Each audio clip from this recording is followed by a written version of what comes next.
我跟大家讲哦，在台北市买房子已经不容易了哎，有人在台北市有房子，为了你还搬到山上去住，你好厉害哦！你知道为什么大家那么喜欢鹦鹉吗？因为啊，鹦鹉有5岁小孩的智商，长得又这么漂亮，这么可爱，难怪这么多人喜欢你。就有主人家呢，为了鹦鹉哦，台北市的房子不要住，偏偏搬到山上，为了给鹦鹉一个很完整的家，到底在哪里呢？今天要带你去看看。那走吧。今天好好来看看，到底谁为了你这么贴心啊 ？Google 大神带我们去找他吧。怎么走啊？山上哎。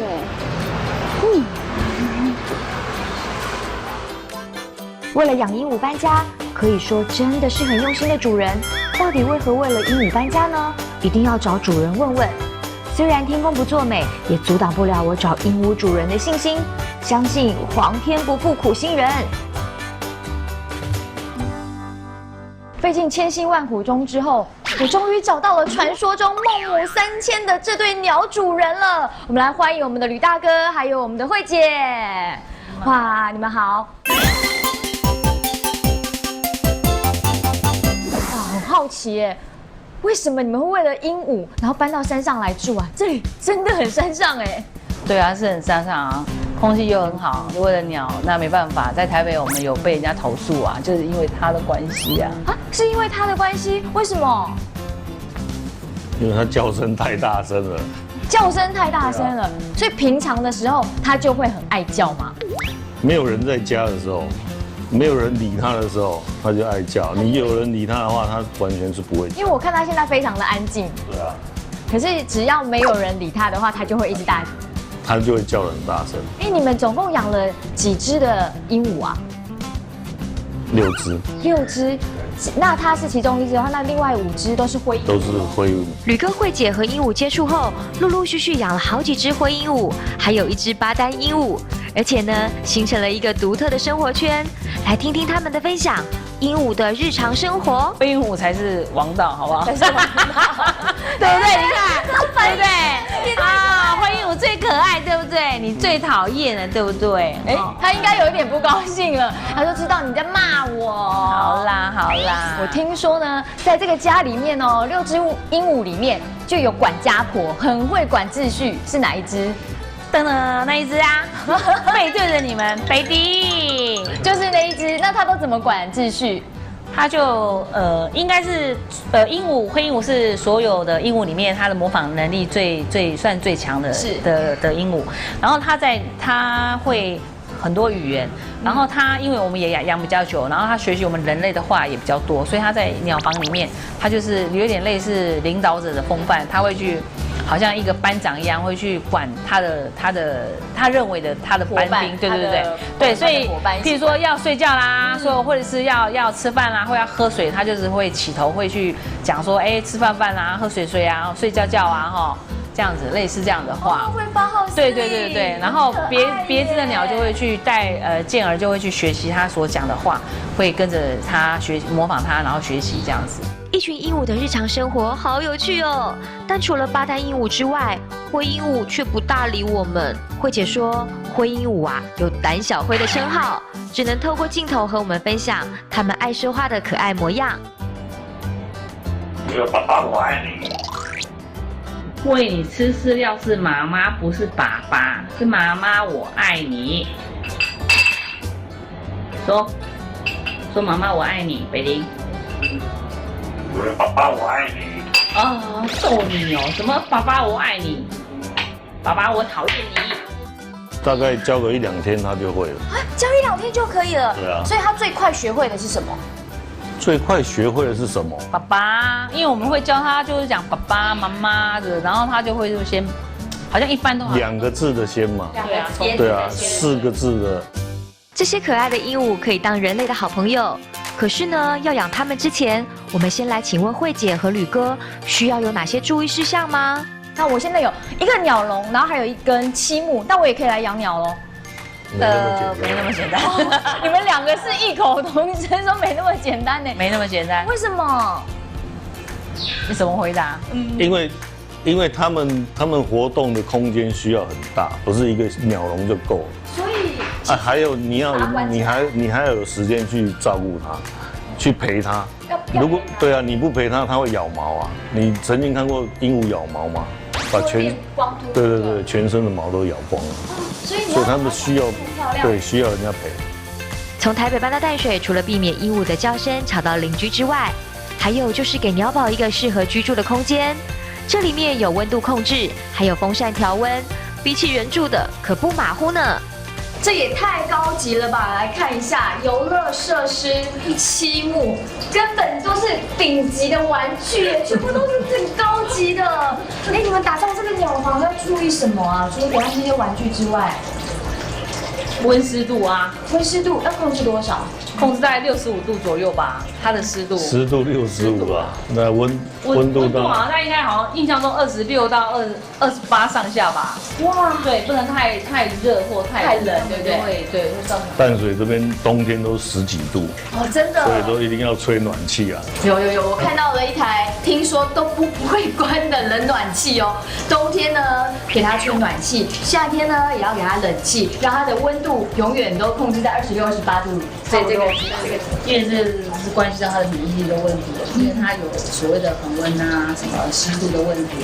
因为鹦鹉就跟小孩子一样，然后这个会影响到它的呼吸道问题，因为它身上的粉尘很多。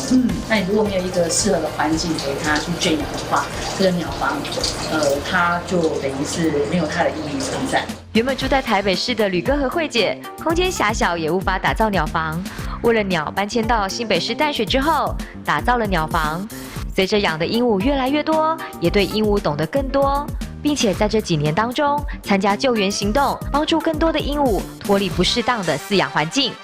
我们会互相通报说哪一个县市需要去支援，对，我们就会自己互相的去安排时间，然后过去看一下，去协助他们，去协助。对，那你们有没有印象比较深刻的，就是你们去救援过的经验？就是哇，觉得天哪，怎么会让你们觉得它有点辛苦这样子？那个鸟有点辛苦这样子。就这个是啾咪啊，这一只吗？对啊。为什么？因为它的脚都已经是残缺了，所以它没有办法自己挖鼻孔。哦，它没有办法自己清自己的，然后自己整理脸，对不对？对，所以我们去救它的时候，2个鼻孔是塞住了，然后呼吸有困难。是。然后它住的房子又是大概这个小鸟笼的1半而已。这个已经很小了。对，它大概这个1半而已。吕哥慧姐打造了鸟的住家，可不是把鸟放着而已哦。听说为了这些鸟宝，慧姐可得很勤劳，每天最少2次的打扫时间，避免细菌滋生，污染鸟房，让鸟宝生病。慧姐说：“今天都来了，那就不要浪费时间，找我一起打扫鸟房，可以趁机想想，饲养鹦鹉之前，自己做好准备了没有？”慧姐把养的鹦鹉当成小小孩照顾，扫起鸟房比整理自己的房间还要勤劳，就是想要好好的照顾它们。粪便要每天清除，每根漆木都得刷洗干净，每个环节细细勤打扫，才能顾好鸟宝们的健康。鸟宝快乐生活着，当然自己的心情也会跟着快乐起来，鸟和主人都 happy。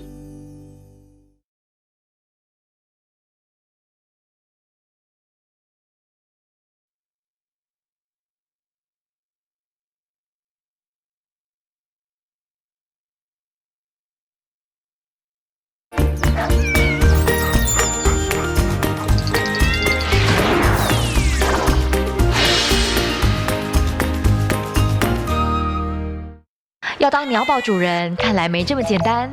鸟主人得比鸟更加勤快才是呢。这的打扫的时候，慧姐和我说，养鸟的学问很多，如果想要知道更多，要我拿着这包瓜子来到永和找一位养鸟达人，会得到更多解答。慧姐拿一包瓜子给我，到底要做什么啊？老板你好，是，请问一下，你认得这包瓜子吗？哦，见到这一包瓜子，如同看到慧姐啊。我找到了，真的是要找您啊！那我为什么要带瓜子来啊？因为我们要训练鹦鹉，就是可以用瓜子来训练啊。太好了，那我们赶快去训练吧，走啊！哎，等等，训练鹦鹉没有那么简单哦。不是拿瓜子就可以了吗？当然不是啊，你要把它当小偷一样顾。小偷？等一下，我们今天是要训练鹦鹉，我们没有要当警察为什么要当小偷？你要知道，鹦鹉是鸟，它会飞，不是你拿了瓜子，它就可以乖乖的，然后听你的指令。它有可能会飞走，有可能会发生危险，发生意外啊。哦，原来是这样哦。那我要怎么样护小偷？来，我们打个比方来说好了。好，今天我想要带鸟出去玩，对不对？那我是不是用个笼子去装它？对，或者是说我用个链子去链它？对。鹦鹉有没有可能会开门？有，它很聪明。它有可能开门，对不对？对。所以我是不是放了锁？对。那我勾了锁下去，它有没有可能把扣子打开？也有可能哦。所以我外面再加了一层防护。那我不是顾小偷，顾什么？真的哦。原来是这样哦，那要先顾好它的安全哦。是。把鸟当小偷顾，主要是为了安全考量。因为在生活环境中，如果受到惊吓，没有照顾的话，可能会飞走。而且鸟儿也是有地域性，多了解动物习性，更是饲养它们的第一步哦。小鸟本身它也有自己的领域性，它自己的地盘。那假如说这个是个鸟笼来讲好了，那它这个地方是它每天在生存的地方。那你每天跟它换水换饲料，我们水跟饲料是从外面换。好，从外面换。那从外面换的时候，基本上你不会去 touch 到里面的东西。对。那小鸟已经习惯这是它的环境的时候，当你手伸进去，它会觉得是不是有外人来去侵略它的那个地盘，它才有可能去攻击它。哦，原来是这样啊！所以呢，然后先了解鸟的习性之后，我们才可以知道怎么跟它相处，我才可以运用这包瓜子来跟它互动哦。训练鹦鹉用瓜子，主要是鼓励的方式，做对了才给它们吃东西肯定，不用打骂的方式让它们害怕，才是正确的训鸟方式。我们可以先训练什么？我们可以训练一下它上手，来上来，好乖哦，来。乖哦！我也可以吗？你也可以啊，来，你可以叫它上手，来上手，上来，然后上来之后呢，你手要扶上来，对，然后你就可以吃它一个。是比喻是金瓜，也可以耶。所以他就让他有习惯这个动作。对，然后你也可以跟他讲说，来啵一个，啵一个，等他吃完，他吃完，他嘴巴有东西无法啵。啊，好可爱哦！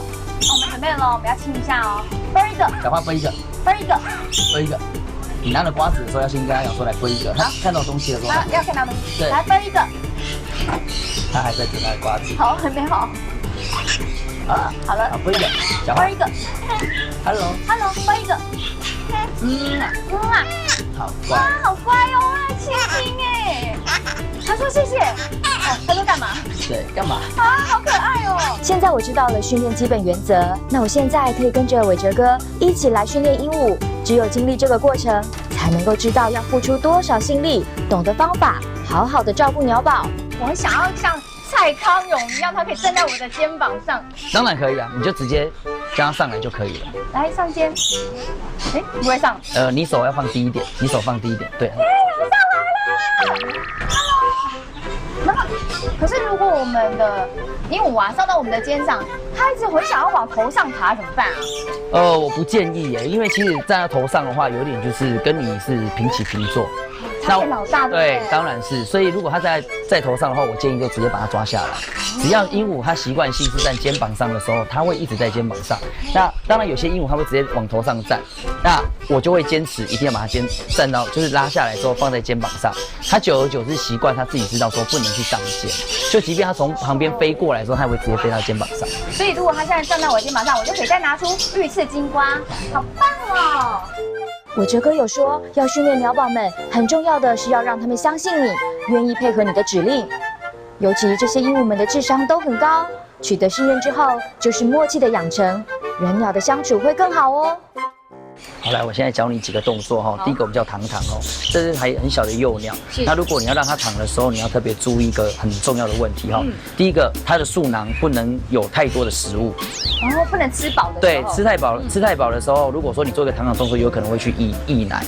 会吐。对，所以很危险，有可能会呛到。好，那当你确保说它的那个嗉囊里面没有很多内的时候，因为这个还是算幼鸟。对。那小鸟啊，就跟人一样哦。像我们在走路或跑步的时候，我们一跌倒的时候，一定是用什么去扶？用手啊。用手去扶，对不对？对。那当它没有安全感的时候啊，它一定是用嘴巴去咬。哦，我知道了，因为它的手不能动，所以它酒的嘴巴。对，他用嘴巴，他才不会跌倒。对，那这个你看我现在放手，对不对？对。他一只手他没有安全感，他就会想要去咬我。对。所以我要训练他躺的时候，因为我跟他之间呢，可能还没有达到很重的信任感，他对我们的手也没有那么信任的时候，我就会做一个动作哈。除了我们让他躺好之后呢，我2只脚啊，先会让他有东西抓，有让东西抓住。抓住之后呢，我开始摸他的头，让他知道说，哎，这是舒服的、安全的，然后很安全的，对，然后他就不会想要一直咬。可至少他就是现在就比较平稳，他就轻轻的，而且他是玩，比刚刚好很多了。现在好了。你第一个动作是让他先会躺在我的手上，对，然后你看我只要让他扶着，有没有？他就这样去玩。好，对。你要试试看吗？我这样直接抓就可以了吗？当然了。好，然后另外一只手旁边摸它。对，然后你就要把它扶好。扶好。对，摸它，哎，咬不到。哎，所以它力道就差很多了。然后它一舒服的时候，它也会蓬毛，然后就很开心的样子。哦，好。然后这样可以躺了，让他先学会。然后他渐渐的，他开始习惯之后，他就会可以再做其他的训练。当然了，因为这个是信任的第一步。这么可爱的鸟宝，如果能够花时间取得信任，一定会是我们的好朋友。可是要照顾它，还是得帮它把屎把尿的。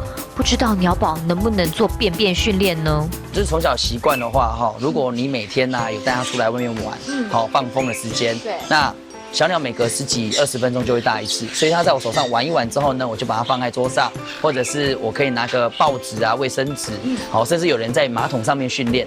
马桶？对，然后呢，它就自动会飞到马桶上面去，然后去便便，然后再飞到自己主人身上。对。哦，所以如果我今天让我在我肩膀上面，它要不要沾到我的衣服的话，我就是10几分钟下来放在桌上，它就会知道在这个地方上厕所。但同时你也要跟他讲说便便，那当他表现好的时候，真的有便便的时候，你可以拿瓜子奖励他，或者跟他亲一个啊，这种亲密的互动，就属于奖励。所以御赐金瓜也可以训练便便哦。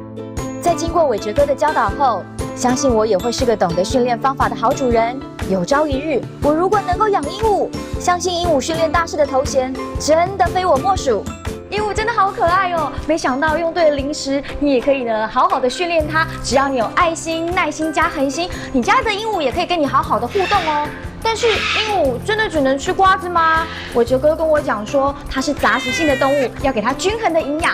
接下来呢，我们就要出发去找非常厉害的料理师，教我们怎么样帮它调配好吃的饮食哦。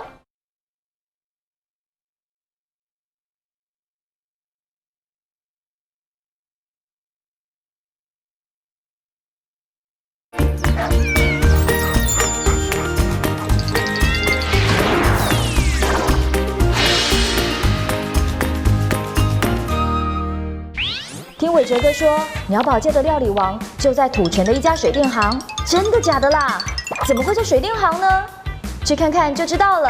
老师你好，你人怎么那么好？知道我还没有吃饭，先准备一桌给我吃，这些都是我最喜欢吃的哎。因为鹦鹉的寿命很长，它们小鹦鹉可以活到20几岁，然后大型鹦鹉呢可以活到几乎跟人类一样80到100岁，所以它不可能只吃很单纯的几样饮食，它也跟我们人类一样需要多元的变化。养灰鹦鹉8年的 Sophie 强调，鹦鹉和人类一样，需要优质的蛋白质、油脂、膳食纤维等等。Sophie 透过食物介绍，让我们了解如何让鹦鹉吃的营养均衡。那他们吃东西跟我们一样，那我们这样就好办啦。我吃什么，他就跟着吃什么就好啦。基本上是这样，可是有些东西要避免，因为消化系统不一样，是，还有他们可能进食的方式我们也不同嘛，因为我们有牙齿，他只有智慧，所以我们要帮他做一下筛选。这些五花八门的食材 ，Sophie 最推荐发芽豆类，要让他们能够吃得健康，有些食材是可以自己动手做哦。这个闻起来很像，我可不可以问一个比较笨的问题啊？我们这个要煮熟给它吃，还是给它吃生的？其实生熟都可以，当然尽量喂生食。很多人说那个豆类容易胀气啊什么之类，可是它发过芽以后就不会了，它会转换，对，它会转换成其他的这个营养素，所以也不会有这个胀气或者是植物凝集素造成它肠胃不适的问题。所以发过芽的豆类其实是更健康的。那我们可以用这个绿球，这个绿茶球。就是可以做这样子，这个是自己发的，对不对？对，我们自己发的。其实像我们家，例如说5只鹦鹉的话，这样就可以吃2餐。哦，所以方便哎。我们可以到我们的网络上去搜搜看，都有各种发芽菜的方式。另外，看似很健康的香菇，因为鸟宝的肠胃很难消化，建议不要喂食。还有常见的罐头玉米或是市售吐司面包，都因为有很多的人工添加物，不适合给它吃。给鹦鹉吃的还是甜甜的雄厚。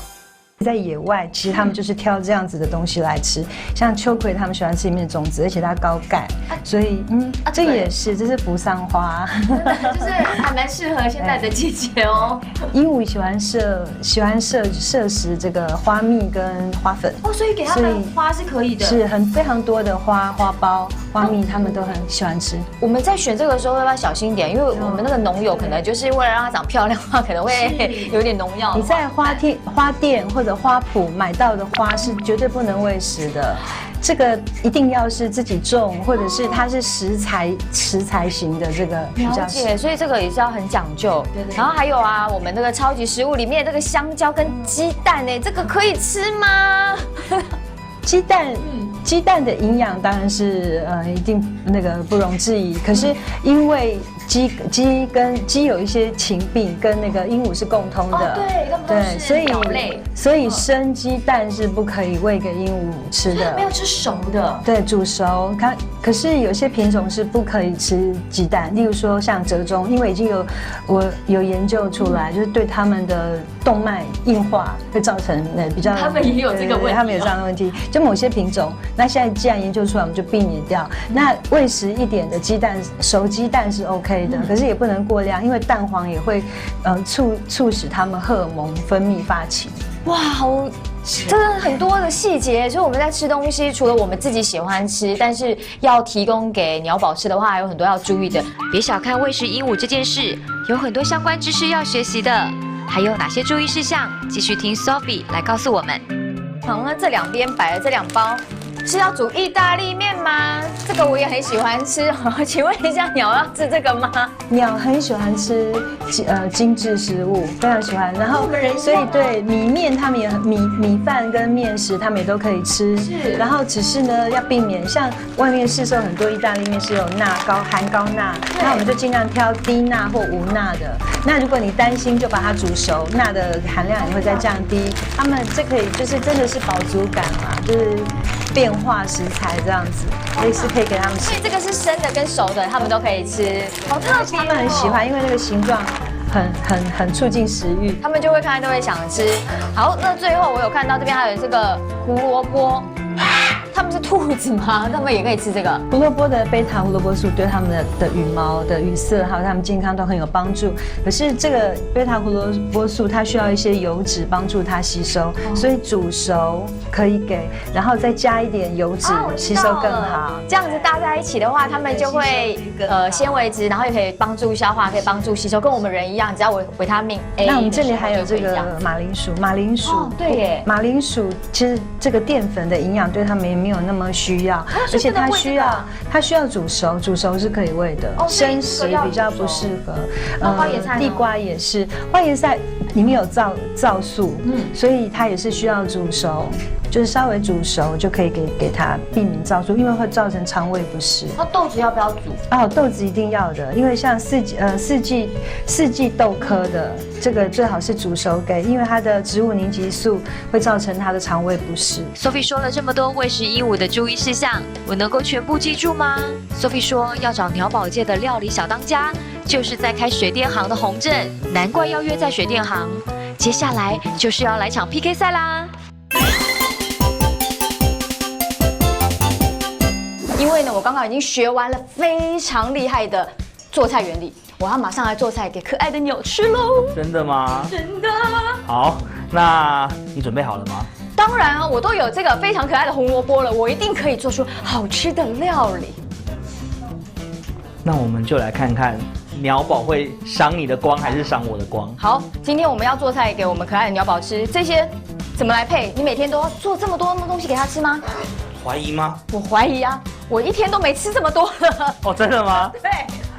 其实对我们在准备这些配菜来讲好了，其实鸟的营养均衡是很重要的。对，很多人都会以为鹦鹉只要吃瓜子就可以了，或者是只要像猫啊狗一样吃罐头干饲料。可是其实不是这样，因为鹦鹉每天在野外，他们会根据他们自己的需求，那去找到它当天它最需要、最适合的食物。那因为鹦鹉被我们养在室内，被我们养在人类的环境里面，它没办法出去觅食。那所以我们准备的食物对它而言特别重要，我们一定要非常的多元化的准备，不能让它专门只吃一种食物。就好像是每天如果都只让你餐餐都吃鸡排，那你觉得你会发生什么事情？我一开始会很开心，可是我第2天就会哭了，因为我会变胖。所以透过这场 PK 赛，就可以知道刚刚苏菲和洪正的说明，我有没有认真学习，能够准备色香味俱全的餐点给鸟宝吃哦。鸟类料理大 PK 正式开始！哇，好多料理哦！哎，他都喜欢吃什么啊？可以跟你说吗？快点啊！我有，这个你猜猜看，这个吧。哎，这个我都舍不得吃耶，他吃这个，我好想偷吃哦。应该不错。哇，玉米，这个看起来我也很喜欢吃，我怎么都挑我喜欢吃的？哎，还捡香菇，我也喜欢吃。哎，这个可以吃吗？哎，你干嘛不理我？你干嘛不理我？这可以吃吗？可以啊，当然可以啊。我怎么觉得还有一点点乱讲话的感觉？好，我先不管了。刚刚那个老师有教我一些方法，我先把它那个饮食均衡，用我自己觉得饮食均衡来做一下这个 PK 赛好了。哎，小厨神怎么这样啊？你这东西都把它弄得很漂亮哎，这个给我了。哎，这样对啊，是在 PK 吗？啊，你都有切好了哦，你还去籽哎。对啊，因为籽对鹦鹉不太好啊。对，是哦。对，就像你吃苹果，你会吃籽吗？不会啊。啊，原来是这样，那先放回去。哦，怎么那么仔细啊？你小当家洪正做的，还是我做的，看起来都不错哎。只是这场 PK 赛，我还是有可能不受青睐，毕竟洪正养的小鸟应该是比较喜欢吃主人做的料理吧。请选择。来，靠这边，靠这边，你看很漂亮啊，超美的哦。你看，你吃一下喽。你的眼神怎么有点鄙睨？我觉得他的眼神好像比较想选你。真的，对，你看超好吃的，你们来吧，你们有葡萄哦，超美味的哦。赶快往前走，加油！我觉得好像那宝宝爬行比赛这种感觉。呀，是我的！太大声了，再往前一点哦，再往前一点哦，对，再往前一点哦。很美味吧？看我有用心哦，真的谢谢你哦。再往前一点，里面有苹果哦。有苹果。这是你的碗啊。哎，这包很好吃哦，赶快吃这个，你看，赶快，对，耶！哦，好像我的比较厉害哦。小厨神，我今天好像，我觉得他蛮喜欢我那一株花的。看来我的料理好像比较能够得到鸟宝的喜欢，实在太让人意外了，哦耶！鹦鹉Golden好闪光啊，果然知道我是有饲养鹦鹉的实力啦。照顾鸟宝不能只用瓜子或是饲料喂它，建议多用天然食材，准备营养满点的餐食，让鸟宝吃得健康，头好壮壮。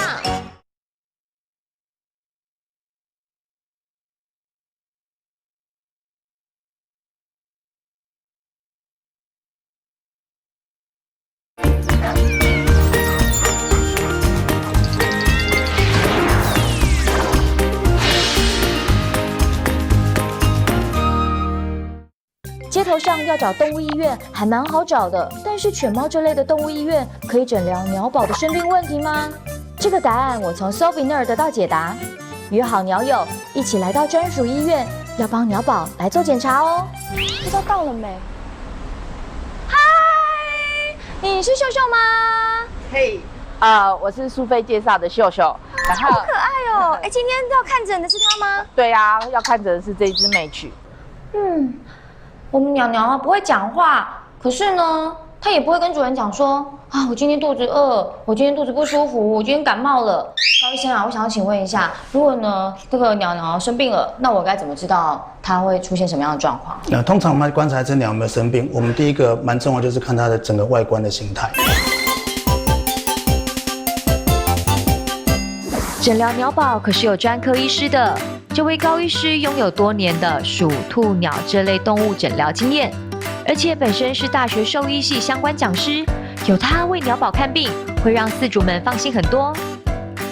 例如说它鸟的羽毛没有蓬起来，虽然鸟毛蓬起来不见得是生病例如说可能它在整理羽毛啦，它在换毛啦，或是它有些鸟本来毛就是蓬松的，或是小朋友有时候毛本来就蓬松的，所以鸟蓬松不见得它有问题。但如果它持续蓬松一段时间，像这样在整理毛就会蓬起来，可它整理完之后就正常了，那可能就没事了所以你要去观察一下。可是有些鸟在休息的时候毛会蓬起来所以如果它休息的时候你碰它一下，它就很正常了，那可能就是没事所以你要做这样的观察。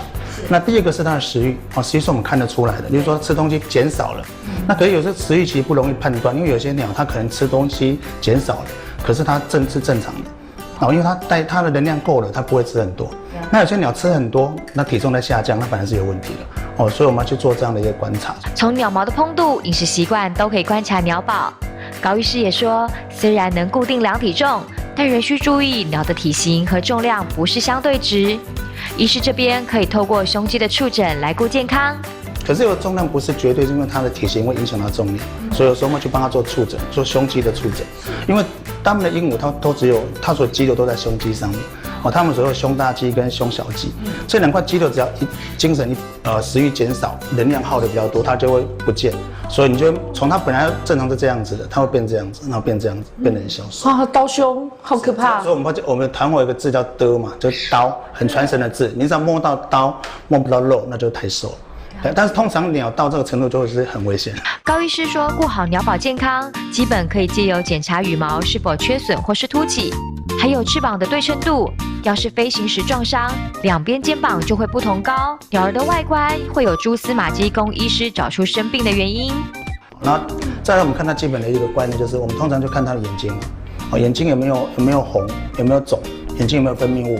然后鼻头，我们刚才讲过，鼻头的喙前面有没有东西连在上面？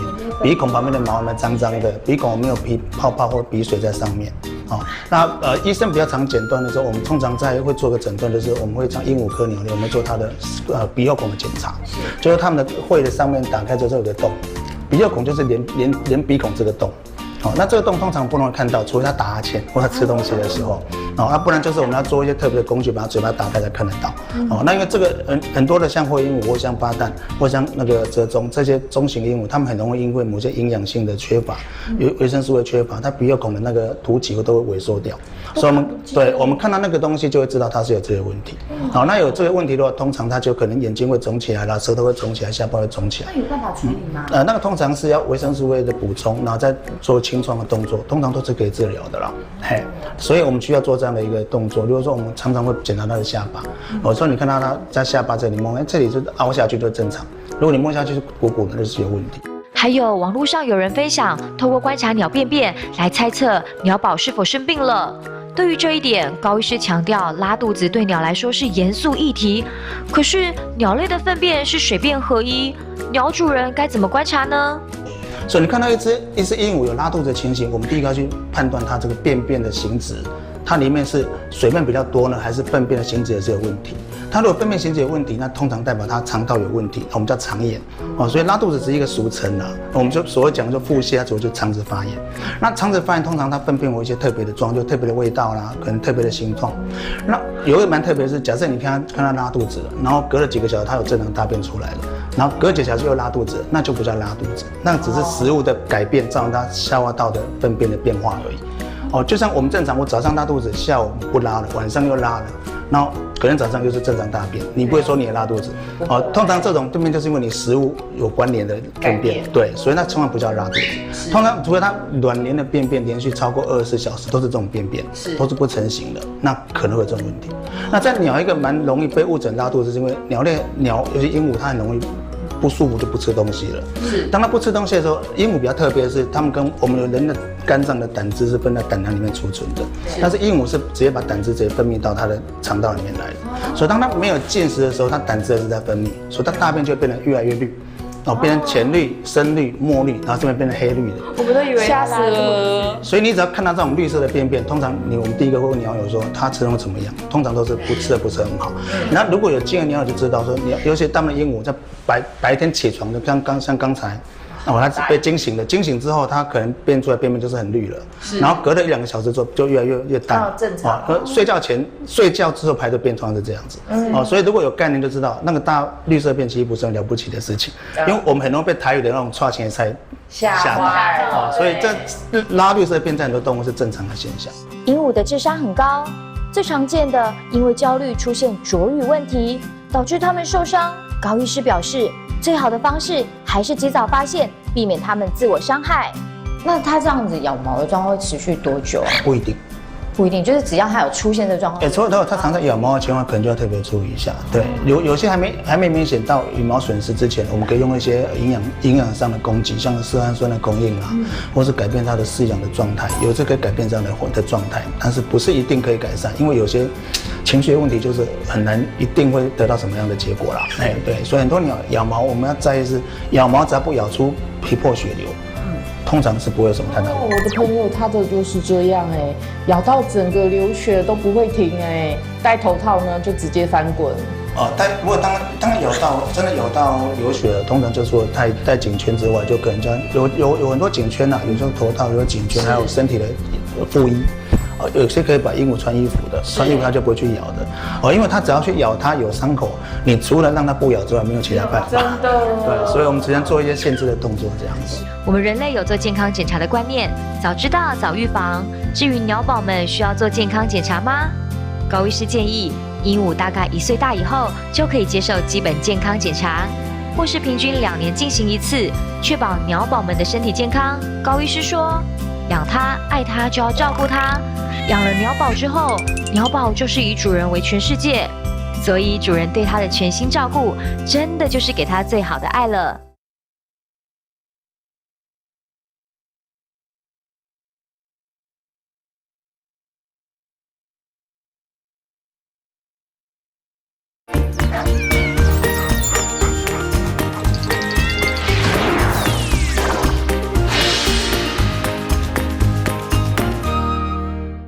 我们要带大家去到有鸟街之称的台北市和平西路3段一带，来看看什么人可以养什么鸟。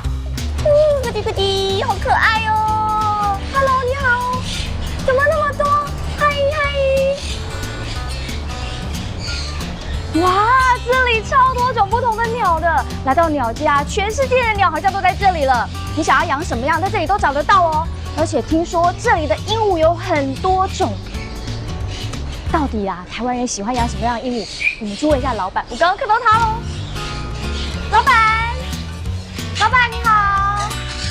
哇，你这边有好多种不同的鹦鹉哦。对。我想要请问一下，如果我想养鹦鹉的话，哪一种会比较适合我啊？就是可能从小型的开始养。鹦鹉有分大型、中型、小型。你可以先养小型的。先养小的开始。对。那我如果要小型的话，这哪些是小型的？我觉得都还蛮大只的。我跟你介绍好了。好。像这种身长大概40-50公分以上的，就是大型的。然后如果是30公分到40公分左右的，这个就是中型的。那如果30公分以下的，对，这种的，像这样就是小型的。哦，原来如此啊！鹦鹉除了用体型来区分，老板说还分成娱乐型、讲话型、陪伴型，怎么养看个人喜爱选择。那我想挑只小只的讲话型鹦鹉，问问老板，我可以养吗？它叫做和尚鹦鹉。哦，原来是和尚鹦鹉啊！它是目前台湾最多人新手入门养的。像如果你越小养，从它大概30-40天、40-50天养的话，可以像狗狗一样可以教，再定点大小便。好聪明哦！居然鸟可以教，让它在定点大小便呢，这个太厉害了。所以这个小是要几个月多小开始？现在喂的时候都是小时候都要喝牛奶，都在接受。你可以跟他讲话，让他印象中就知道说你有哪些单字在脑海中会留下来，然后到他自己会学吃的时候，大概3个月、4个月大以后，开始训练他的行为，就跟我们小朋友一样，1、2岁以前你可能怎么教他都不太会，可是2、3岁的时候开始可以去做到他的个性的，就是教他怎么样不能乱在身上大便，或是不能在家具只能在笼子里面，然后不能在床上大便这样。不管养哪种鹦鹉，重要的是能不能给它们一个适合的饲养空间，再加上家人会不会有意见，或是鸟儿乱叫的话，都怕造成邻居的困扰，最后只能弃养，又如何能够割舍和鸟宝的感情呢？中小型的鹦鹉大概寿命都是20年上下而已，20年上下，就是人的1年等于它的1岁。你也可以陪我很久哎，20年哎，比猫猫狗狗还长哎。对。那如果我想要让它跟我一起到老的话呢？哦，那你就要找那种，你今年为你几岁太冒昧，就是年轻人就可以了，年轻人就好了。那我就把你当18岁好了。好，18岁的小妹妹要养的话，就养这个金刚鹦鹉，就养金刚，它可以活到70、80年，所以等你到老婆婆的时候，它也可以跟你在一起。所以我变老了以后，我的嫁妆就是我们这只金刚鹦鹉，然后呢，我生了小孩之后，它还可以陪我的小孩，就对了。就是你可能生了一个儿子，大学毕业他还在，他还在，对不对？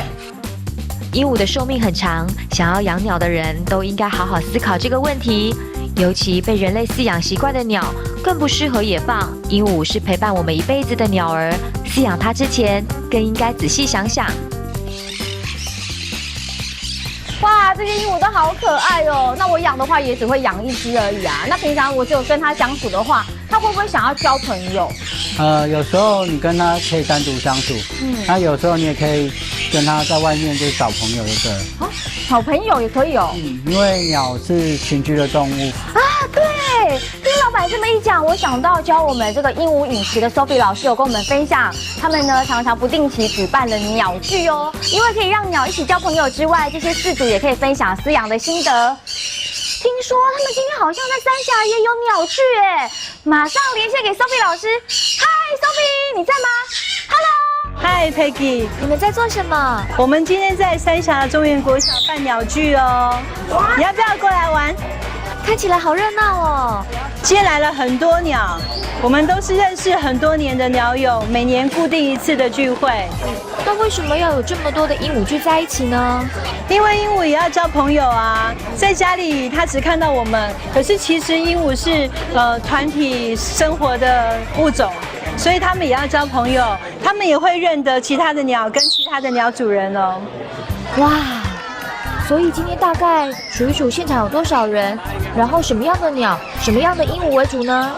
我们在 FB 上面有一个饮食社团，我们是从饮食社团里面的鸟友固定的聚会。今天应该有50、60位的鸟友带了50只以上的鹦鹉来吧。像中大型鹦鹉有5岁以上小朋友的智商。他们也需要交朋友。你如果只把它养在站台或者笼子里面，其实对他们很不公平，他们很无聊。然后室内的聚会呢是比较安全的。如果你要到户外的聚会的话，这个安全设备是一定需要的。对，那在室内有什么样的好处嘞？可以不上链，因为我们在家其实都不上链，所以它没有开绳飞掉的问题。你看，我们这样聚会，你没有看到鸟乱飞，对不对？它们都很乖的在饲主的身上或者小范围的飞行。透过鸟聚，让鹦鹉可以出来聚聚，饲主们也有养鹦鹉的议题，彼此分享照养经验。对鸟对人来说，能够一起开心同乐。我爱鹦鹉耶！